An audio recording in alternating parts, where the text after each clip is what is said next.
Hello ji, welcome back everybody to my YouTube channel from Pakistan. अच्छा, 2 दिन पहले मैंने इसी चैनल की जो वो कम्युनिटी वाला सेक्शन होता है ना, जहाँ पे पोस्ट होती है, तो वहाँ पे मैंने एक पोस्ट की थी कि आप मुझे ये जो रिसेंटली मैसी का लियोनेल मैसी का जो टूर हुआ है इंडिया में, उसकी काफ़ी ज़्यादा बात हो रही थी सोशल मीडिया पे। तो मैंने कहा कि आपकी नज़र में अगर कोई ऐसी इंटरेस्टिंग सी वीडियो जो मैं देखूं तो आप मुझे लाजमी सजेस्ट करें। तो वहाँ पे तो कोई मुझे सजेशन नहीं मिली, लेकिन मेरे सामने ये वाली वीडियो आई। ये कौन सा चैनल है? देशभक्त चैनल है। हाँ, उनकी ये वीडियो आई है और इसका नाम है व्हाट अ मेस। कि वहाँ पे काफ़ी चीज़ें ख़राब हुई थी, भगदड़ मची और भी बहुत सारी चीज़ें हुई। तो ये एक तरह से उसका रिव्यू है, ये क्या हुआ है, कैसे इसको देखा जा रहा है और ये कैसा टूर रहा है। ये सारी चीज़ें शायद इस वीडियो में हमें देखने को मिल जाएंगी, तो हमारे लिए ज़रा ये वीडियो मज़ेदार से भी हो सकती है और बहुत सारी चीज़ें इसमें ये हो सकती हैं कि जो हमें सीखने को मिले कि हम कहाँ तक पहुँचे और क्या बेहतर हो सकता है। तो ये मूवी है ये वीडियो व्हाट आ मैस के नाम से है और ऑब्वियसली इसमें उन खराबियों का भी जिक्र हो सकता है जिनकी वजह से ये मैस हुआ है।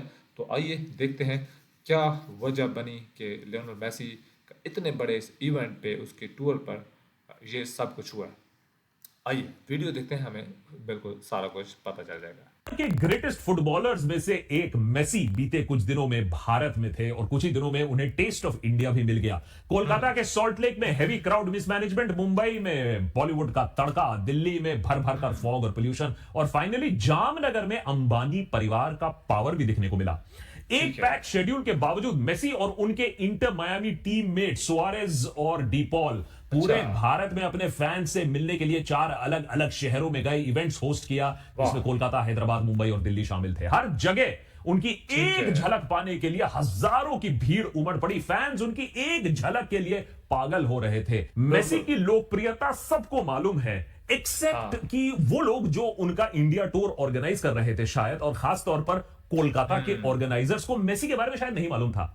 मेसी ठीक के है। इंडिया टूर की शुरुआत ही इसीलिए तबाही से शुरू होती है, जब कोलकाता स्टेडियम में फैंस ने सीट उखाड़ना शुरू कर दिया और पिच के तरफ चीजें फेंकना शुरू कर दिया। वेस्ट बंगाल वैसे ही फुटबॉल के लिए बहुत मशहूर है, तो नेचुरली ठीक है। वहां के इवेंट में भीड़ काफी होने वाली थी। हजारों फैंस ने इस इवेंट के लिए 12,000 रुपए तक के टिकट्स खरीदे थे।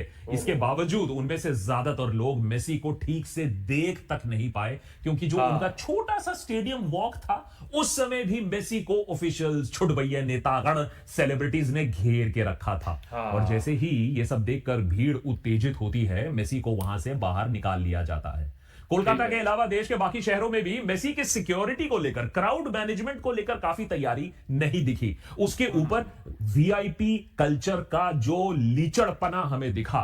कई नेतागण और ब्यूरोक्रेट्स मेसी की सिक्योरिटी प्रोटोकॉल को तोड़ते हुए नजर आए, तो कहीं बिजनेस लीडर्स और एक्टर्स इवेंट को हाईजैक करते हुए हमें दिखे।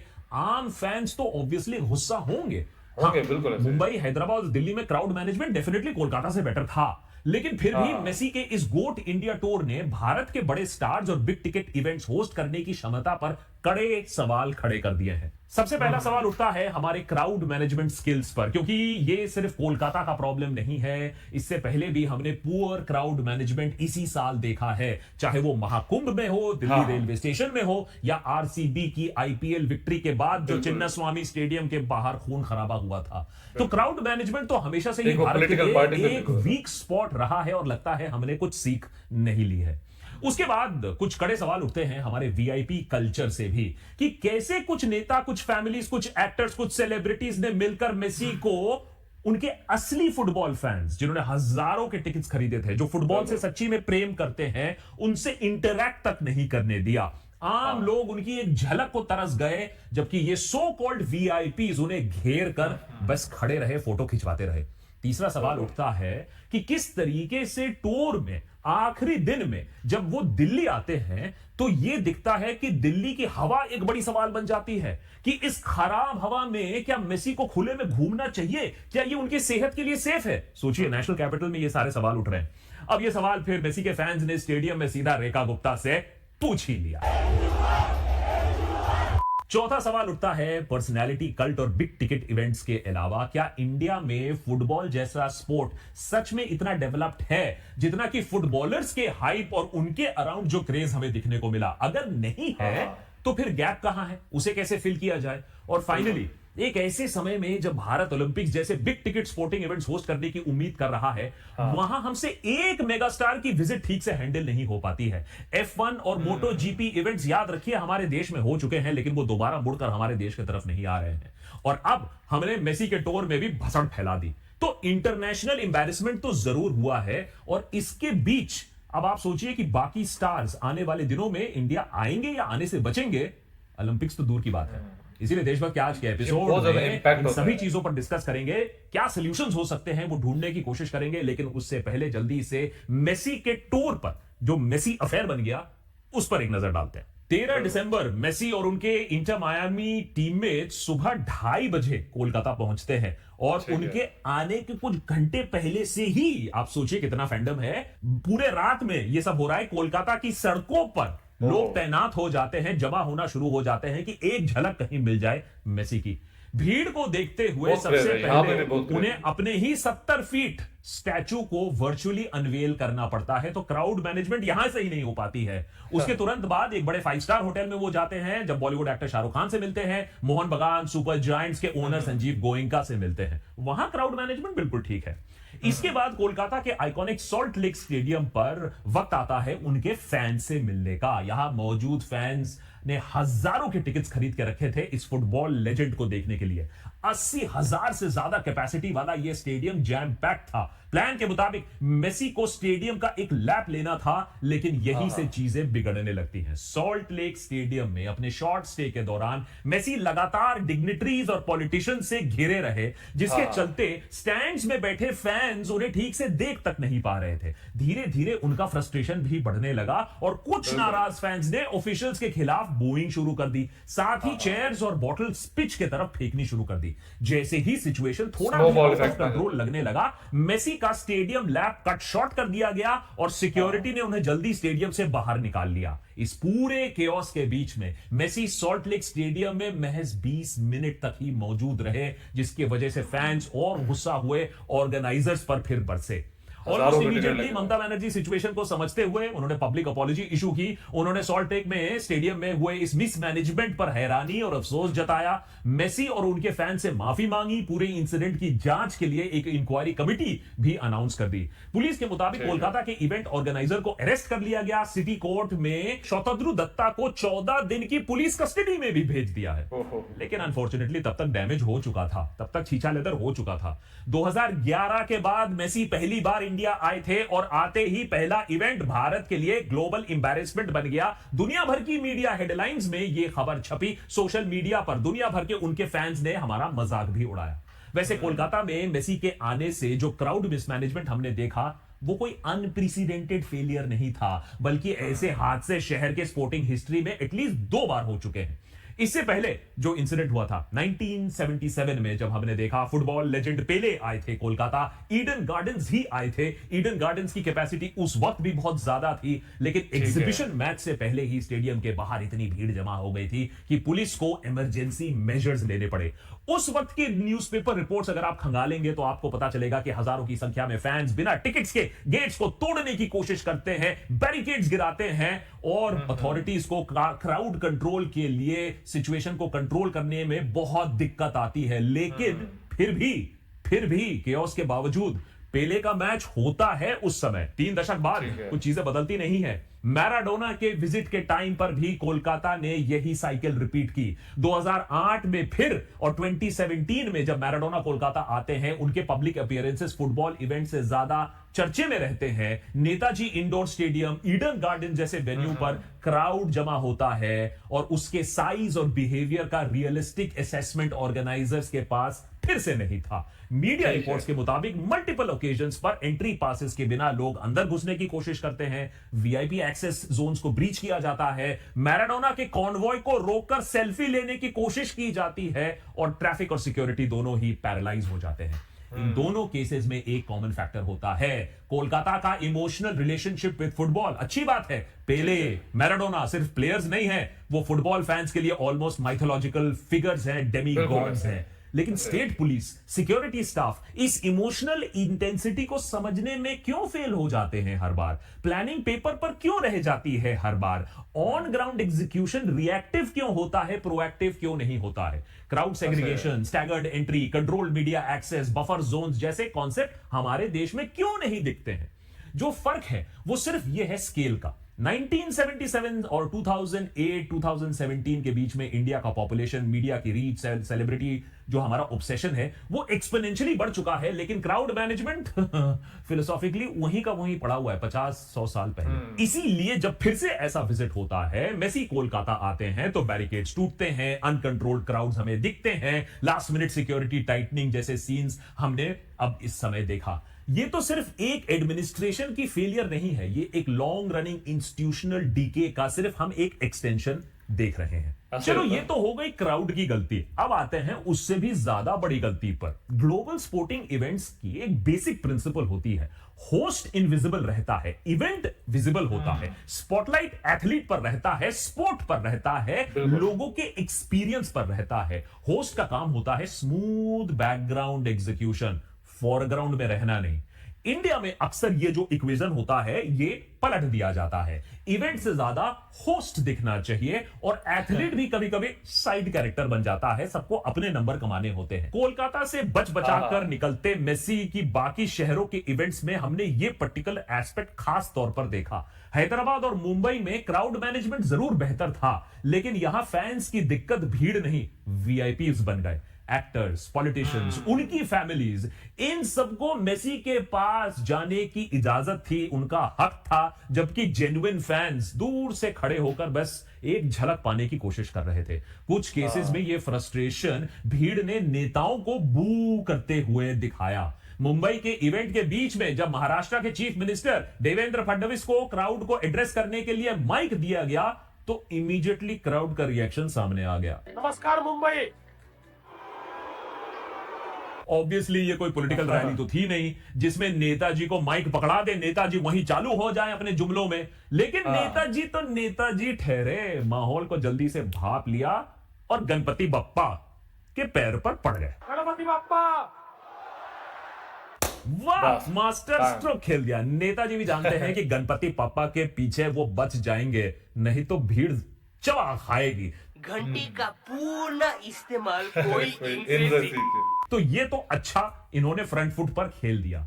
अपनी थोड़ी बहुत इज्जत जो सीएम साहब ने गणपति बापा के पीछे छुपकर बचा ली, लेकिन उनकी धर्मपत्नी ट्रोलिंग से नहीं बच पाई। सोशल मीडिया पर फुटबॉल फैंस ने अमृता फडणवीस का मेसी के आसपास जो व्यवहार था उसे नोटिस किया। मैडम मस्त च्युइंगम चबाते हुए, सबको साइड हटाते हुए मेसी के साथ ऐसे फोटो खिंचवाई, ऐसे सेल्फीज खिंचवाई जैसे मेसी तो उनसे ही मिलने आया हो। थोड़ी मर्यादा रखिए। बॉलीवुड एक्टर्स को भी पहले मुंबई की जनता ने और उसके बाद सोशल मीडिया पर नेटिजन्स ने भर भर कर ट्रोल किया कि बेटा तुम वहां कर क्या रहे थे। लेकिन वहीं जो हमारे जेन्युइन स्पोर्ट्स स्टार्स थे, चाहे वो सचिन तेंदुलकर हो या हमारे अपने फुटबॉल लेजेंड सुनील छेत्री, उनको भीड़ ने वेलकम भी किया, उन्हें रेस्पेक्ट भी दिया, उन्हें चीयर भी किया, नारे भी लगाए। मतलब हर तरीके से फैंस ने वीआईपीज को बता दिया कि वो वहां वेलकम नहीं थे, ये एक स्पोर्टिंग इवेंट है।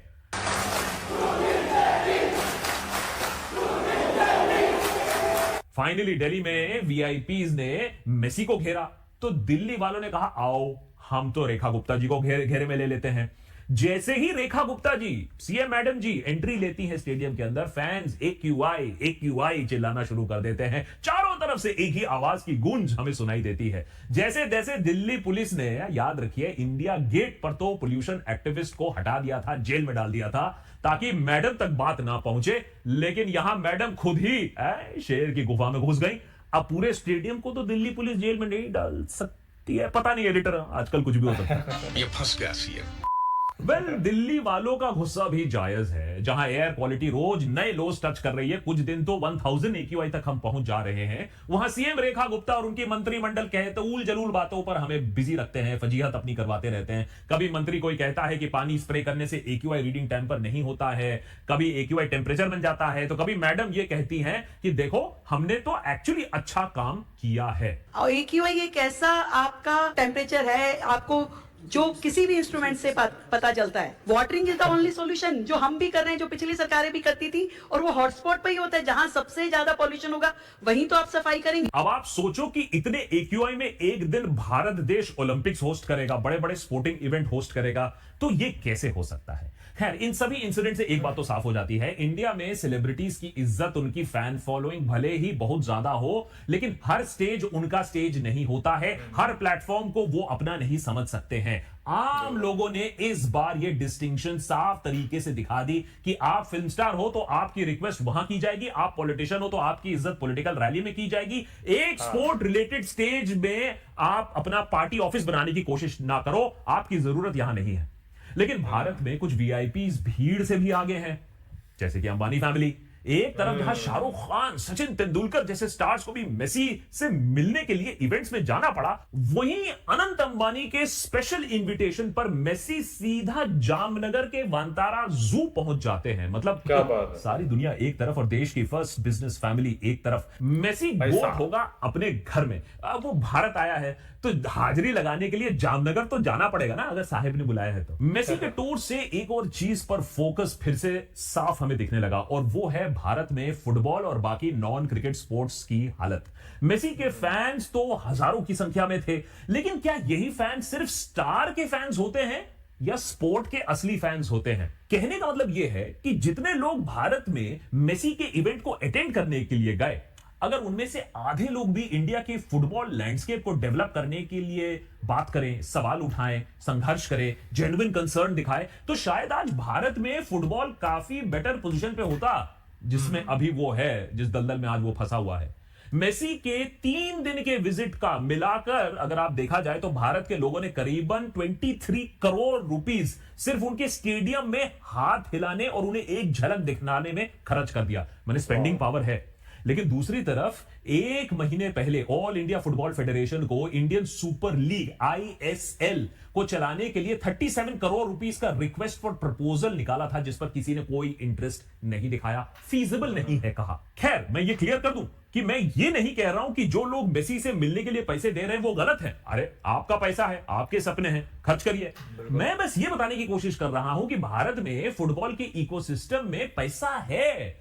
अरे, भर भर कर पैसा है, यह हमें दिख गया। इंटरेस्ट भी है। इतना लंबा लाइन लगाकर स्टेडियम में घुसना वर्किंग डेज में कहां हो सकता है? और आम लोग भी फुटबॉल पर पैसा खर्च करने के लिए तैयार हैं। टीवी पर बैठकर हम फुटबॉल मैच भी देखते हैं, इंटरेस्ट है, एंथुसियाज्म है, लेकिन डोमेस्टिक फुटबॉल के लिए नहीं है। द वीक मैगजीन के एक एस्टिमेट के मुताबिक मेसी का ये इवेंट स्पॉन्सरशिप के जरिए लगभग 120-180 करोड़ तक उसने ये बिजनेस किया होगा। तो ये कोई फिलैंथ्रोपिक मूव नहीं था, ये भी एक बिजनेस मूव था। टूर किया, पैसा कमाया। सिर्फ 3 दिन का इवेंट जिसमें एक भी कंपेटिटिव मैच नहीं खेला गया, सिर्फ ब्रांड मेसी के आसपास हुआ, तो कॉर्पोरेट स्पॉन्सर्स की लाइन लग गई। लेकिन जब बात इंडियन डोमेस्टिक फुटबॉल की आती है तो कोई कॉर्पोरेट स्पॉन्सर नहीं होता, कोई इंटरेस्ट नहीं दिखाता। ऐसा क्यों? एक ISL क्लब को एक सीजन चलाने में लगभग 60 करोड़ रुपीस खर्च करना पड़ता है, लेकिन लॉसेस लगभग 25 करोड़ होते हैं। ISL मैच का सबसे महंगा टिकट 300 रुपए का होता है। आमतौर पर 100 रुपए के आसपास भी आपको टिकट मिल जाएगा, फिर भी स्टेडियम्स खाली रहती हैं। इसके लिए आज के फॉर्मेट में लीग चलाने में किसी को इंटरेस्ट नहीं है, और लगता है कि इसको सॉल्व करने में भी ना कोई ज्यादा इंटरेस्ट कोई दिखा नहीं रहा है। तो आप सोचिए, जो पैसा 2-3 फर्स्ट डिवीजन क्लब्स को सपोर्ट कर सकता था, एक 3 दिन के PR और पापरात्सी सर्कस पर हमने उड़ा दिया। यहीं पर हमारा सवाल है कि क्या इंडिया में फुटबॉल को लेकर इंटरेस्ट सिर्फ स्टार्स तक ही सीमित है? क्यों लोग स्टार्स से आगे जाकर स्पोर्ट के फैन नहीं बनते हैं? अगर लोग सच में स्पोर्ट के फैन होते तो शायद उन्हें दिख जाता कि सुनील छेत्री को मुंबई के इवेंट के लिए जो जर्सी पहनाई गई थी उस पर महादेवा, मेसी ये सब लिखा हुआ था। कुछ लोगों ने इसमें पॉलिटिकल मैसेजिंग देखा, कुछ लोगों ने इस पर स्पॉन्सरशिप मैंडेट देखा, लेकिन वहीं हमारे एल्विश भाई जो जाते हैं कैजुअल्स में और मेसी के साथ फोटो खिंचवाते हैं। मैंने एल्विश भाई भी मस्त हैं, कल तक सांप के साथ खेल रहे थे, आज मेसी के साथ खेल रहे हैं। अरे एल्विश भाई के आगे कोई बोल सकता है क्या? एल्विश भाई! मेसी का विजिट एक स्पोर्ट रिलेटेड इवेंट होना तो था, लेकिन किसी भी एंगल से यह स्पोर्टिंग इवेंट तो नहीं निकला। यह सिर्फ एक बिजनेस टूर था और फैंस का क्रेज तो अपने चरम पर था। लेकिन इस विजिट के बावजूद एक्सपर्ट्स का मानना है कि फुटबॉल में कोई खास फायदा नहीं मिलेगा, स्पोर्टिंग को कोई खास फायदा नहीं मिलेगा। तो यह किसी इंटरनेशनल ब्रांड के कॉन्सर्ट से, उसके क्रेज और उसके हाइप और उसके पैसे और उसके बिजनेस से ज्यादा कुछ अलग नहीं था। और फिर जो केओस हुआ सो अलग। आज भारत ओलंपिक होस्ट करने की बात करता है, लेकिन क्राउड मैनेजमेंट बेसिक नहीं कर पाता है। क्लाइमेट मैनेजमेंट और एक्यूआई मैनेजमेंट तो दूर की बात है। बेंगलुरु के चिन्नस्वामी स्टेडियम की ट्रेजेडी को ज्यादा टाइम नहीं हुआ है। 4 जून याद है ना, 11 लोगों की जान गई थी जब वो हजारों की संख्या में विराट कोहली और आईपीएल जीतने वाली आरसीबी टीम को सिर्फ एक झलक देखने के लिए स्टेडियम के अंदर घुसने की कोशिश कर रहे थे। वहां भी कोई मैच नहीं हो रहा था, सिर्फ अपने आइडल्स को देखने के लिए एक लोगों में जज्बा, एक जुनून था। कोलकाता में भी फैंस बेकाबू जो हुए, उसके पीछे यही रीजन था, वो सिर्फ अपने आइडल को एक झलक देखना चाहते थे। हाँ, कोलकाता में फुटबॉल कल्चर स्ट्रांग है, नो डाउट। इनफैक्ट कोलकाता तो दुनिया के सबसे पुराने फुटबॉल कल्चर्स में से एक उसे गिना जाता है। फेमस इंडियन क्लब मोहन बगान 1889 में बनकर रेडी हो गया था। लेकिन सोचो, आज 125 सालों के बाद भी भारत और फुटबॉल को इंटरनेशनल स्टेज पर रिप्रेजेंट करने के लिए कोई नहीं खड़ा हुआ है। इसी की वजह से फीफा रैंकिंग्स में आज हम 142nd पोजीशन पर है, और वुमेन्स अगर हम फुटबॉल की बात करें तो 67th पोजीशन पर है। और ये सारी वो बातें हैं, जब मेसी आता है तो ये सारी बातों पर हम फोकस नहीं करते हैं। मेसी आए, हाथ मिलाया, मुस्कुराए, पॉलिटिशियन, सेलिब्रिटीज, अल्ट्रा रिच लोगों ने अपनी सेल्फीज खिंचवाई उनके साथ। फैंस को शायद एक झलक मिली, शायद वो भी ना मिली, और फिर मेसी चले जाते हैं। कोलकाता में केओस होता है, लोगों का आउटरीच होता है, लेकिन सरकार को भी मालूम है 2 दिन के आउटरीच के बाद लोग अपने काम पर बिजी हो जाएंगे, सब भूल जाएंगे। सिर्फ इंडियन फुटबॉल पीछे रह गया इस पूरे मेसी विजिट के बाद, वही पुराने सवालों के साथ अपने आप को पाता हुआ। आईएसएल कब शुरू होगा, इंडियन वुमेन्स लीग का क्या होगा, all India football federation football पर कब फोकस करेगी, इस देश के फुटबॉलर्स पर हम कब फोकस करेंगे, क्रिकेट छोड़कर देश के फुटबॉलर्स की कोई परवाह करता है, कोई फ्यूचर है या नहीं, इसका तो पता नहीं। लेकिन कम से कम हमारे देश में अब एक 70 फीट का मेसी का स्टैच्यू जरूर है। काफ़ी आंखें खोल देने वाली ये एक डिस्कशन थी। बहुत सारी चीज़ें इसमें मिली हमें कि वो जो प्रॉब्लम है ना, हमारी बेसिस में प्रॉब्लम है कि वीआईपी कल्चर है, क्राउड मैनेजमेंट नहीं है, और ख़ास तौर पे वो जो ट्रेनिंग की कमी है, नॉलेज की कमी है, वो दिख जाता है। इस तरह के जब बड़े आपको चीज़ें संभालने को मिलती हैं, तो ये चीज़ें आपको एक्सपोज करती हैं कि आप इस वक्त किस जगह पे खड़े हैं। खैर, बहुत बड़ा इवेंट था मेसी का इंडिया में आना। उसको इंटरनेशनल एक फोकस मिला हुआ था, पाकिस्तान में भी उसके काफ़ी ज़्यादा चर्चे थे।